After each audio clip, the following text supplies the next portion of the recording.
Kapatid ko ang iyong inisip.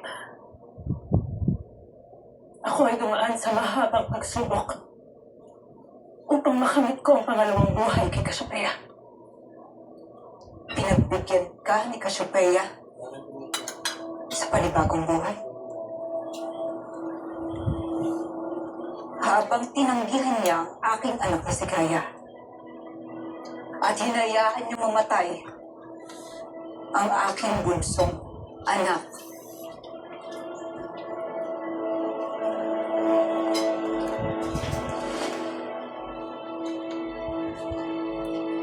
Tunay nga. Tunay ngang may pinapanigan ng bathala. Hindi ito kusang binigay ng mataluman, kundi aking pinaghihirapan at pinagdusahan.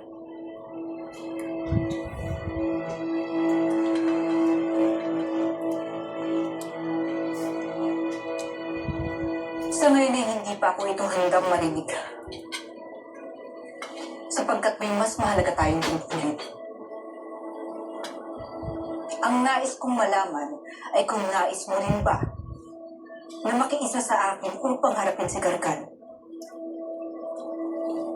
Dahil hindi lamang ito tungkol sa aking anak, kundi upang mailigtas at matulungan natin sila Flamara. Dahil maaari rin silang paslangin ng itim na bathala.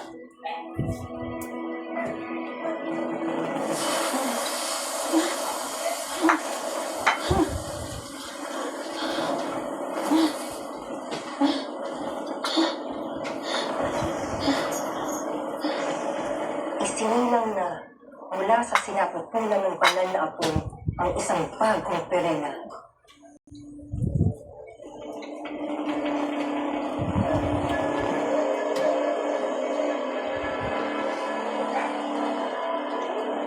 Nakapasa ka sa pagsubok ng banal ng perena.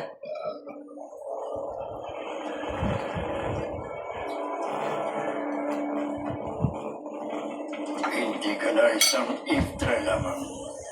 Isa ka na uling buhay na dugo at laman.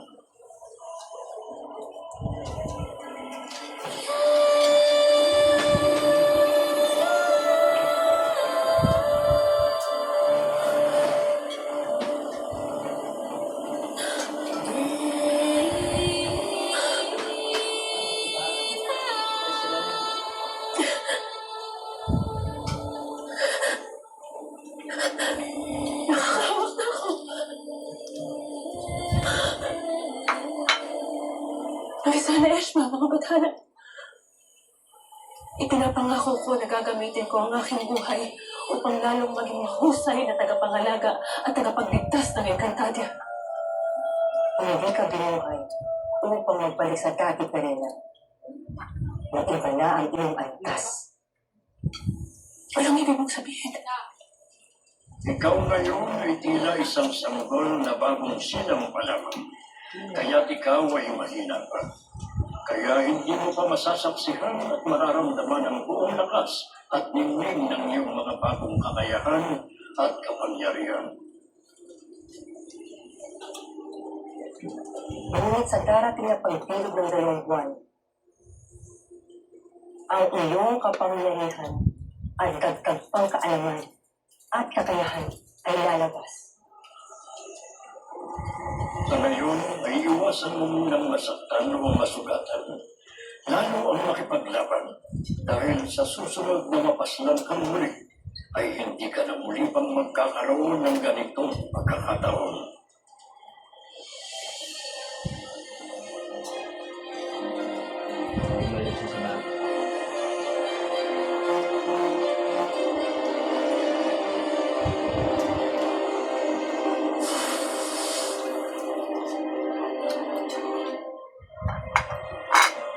Ngunit, Danaya, Bibiguin mo rin ba uli ako? Ngayong hindi lang anak ko, kundi buhay ng anak mo ang nakasalalay dito.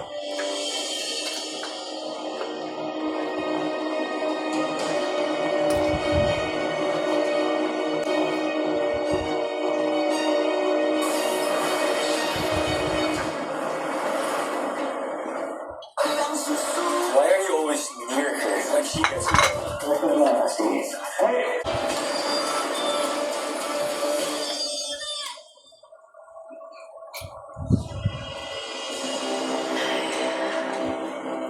karangalan na muli kang makasama sa isang lugar. Aking kapatid.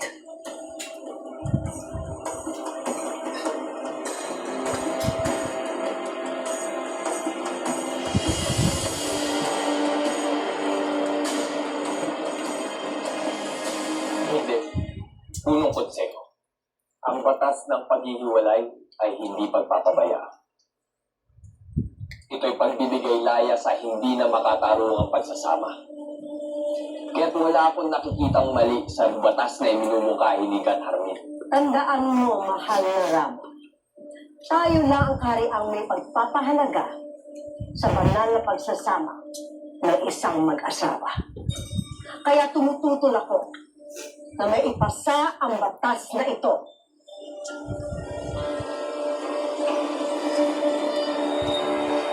Paumanin, mahal na Rama, at sa buong konseho. Ngunit ipinapataw ko ng lahat ng mahal na Ara na importante siyang sasabihin sa inyo.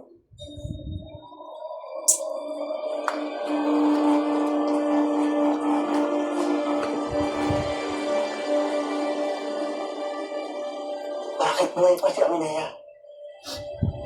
Malalaman din natin. Natutuwa ako na umayon si Perena sa iyong nais.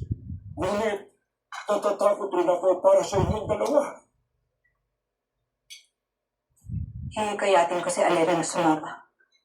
Hindi biro ang kapalaban ninyong maghanap, Danaya. At hindi rin biro ang sakit na ginawa nila para sa aking anak. Kaya't nais ko malaman sa iba yung tata. Kung paano nila pinahirapan at pinaslang si Tera.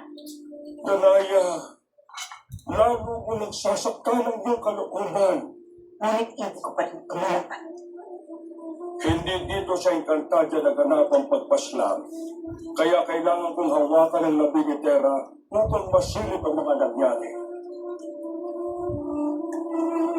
Kung gayon di tayo na.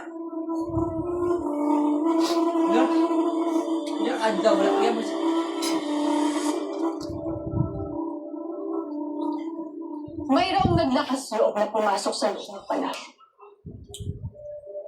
At nagtangkang bukasan ang aking buhay.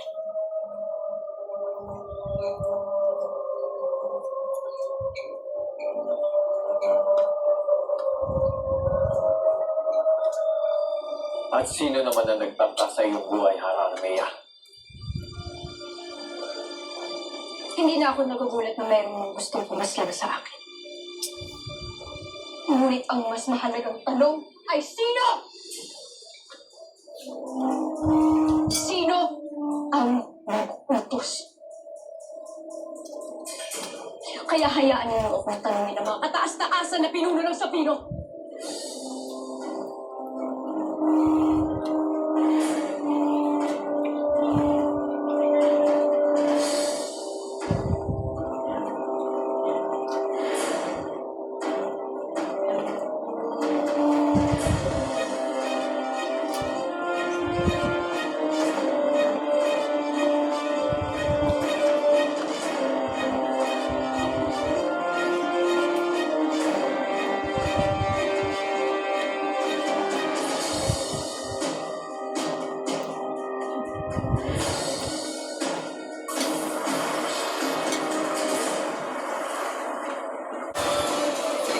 Maaaring mula sa panig ng mga kaaway nagtangkang pumaslang sa iyo, Hararmea. Maaari din na may taksi sa bulwadong ito! At tila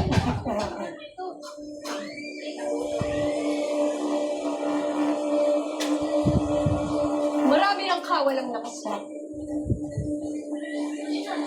Kabisado rin niya ang loob ng palasyo, kaya mabilis niyang natunto ng aking sila. Mayroon din siyang kakaibang kakayahan. Na natitiyak ay hindi panig sa mga kaaway. Isa siyang tagapaslang na inutusan ng isang taksil dito!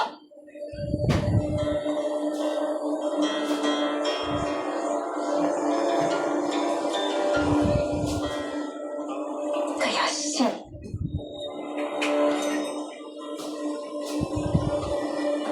Wala bang gustong umabot?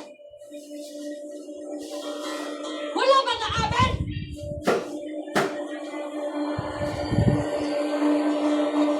Yaman kung walang hindi ko umamin.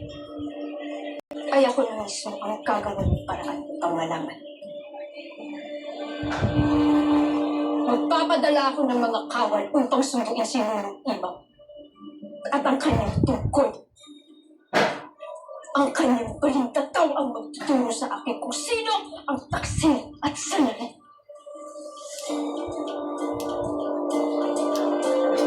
Pwede namin siya pumunta.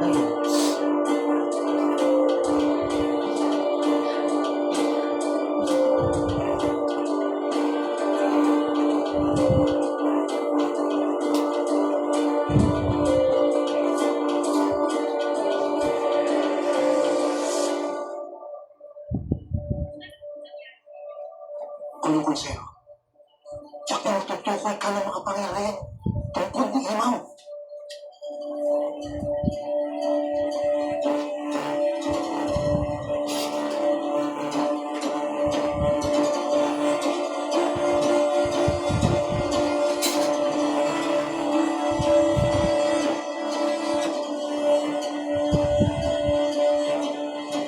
Hindi ako makakapayag.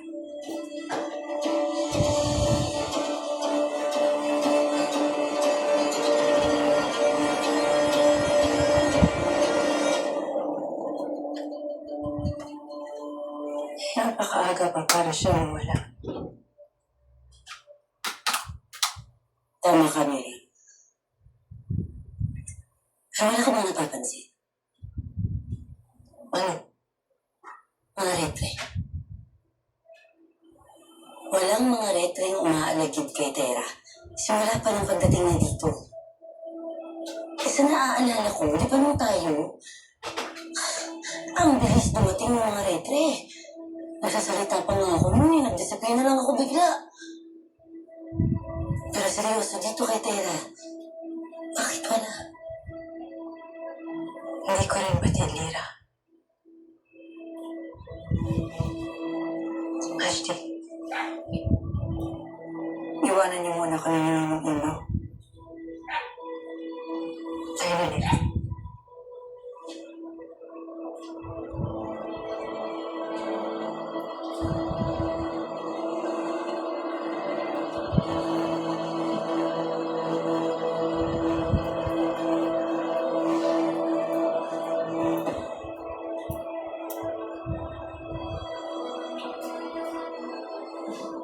Danaya, nakapagtataka nga ang hindi pagdating ng mga retre.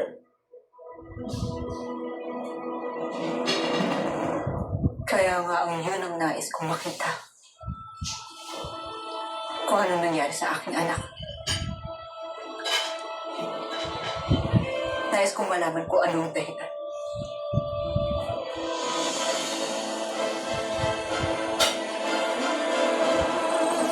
Kailangan na nating mapasok yun at matiyak na hindi na nananahan pa riyan ang isinupa.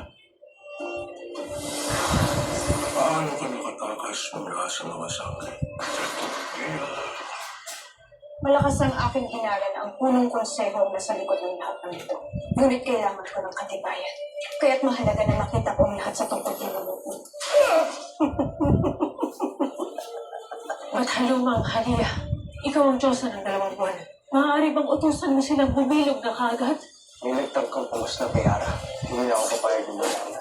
Hindi ko hahayaan masaktan muli si Armea.